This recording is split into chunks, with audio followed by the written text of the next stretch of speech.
stai azi lângă mine, că eu de mult admir vioara ta și vreau să-mi cânti din ea ce știi mai bine, să aprindă focul din inima mea. Eu știu ce gând are vioara, să ne înveselească până în zori, să-mi cânte așa, să-mi cânte toată seara, că viața nu trăiesc de 10 ori. Eu știu ce gând are vioara, să ne înveselească până în zori, să-mi cânte așa, să-mi cânte toată seara, că viața nu trăiesc de 10 ori.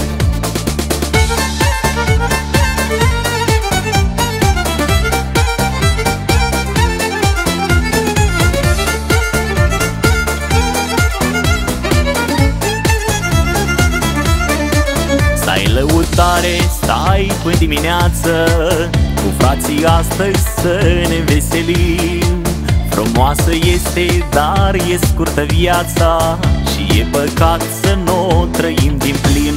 Eu știu ce gând are vioara, să ne înveselească până în zori, să-mi cânte așa, să-mi cânte toată seara, că viața nu trăiesc de 10 ori. Eu știu ce gând are vioara, să ne înveselească până în zori, să-mi cânte așa, să-mi cânte toată seara, că viața nu trăiesc de 10 ori.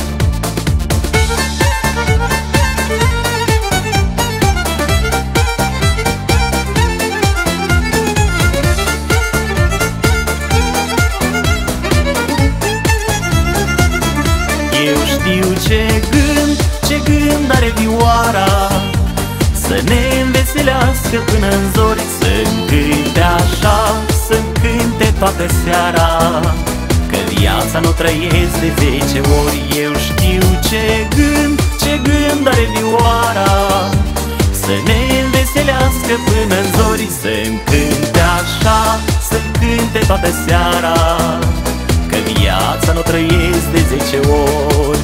Să cânte așa, să-mi cânte toată seara, că viața nu trăiesc de 10 ori.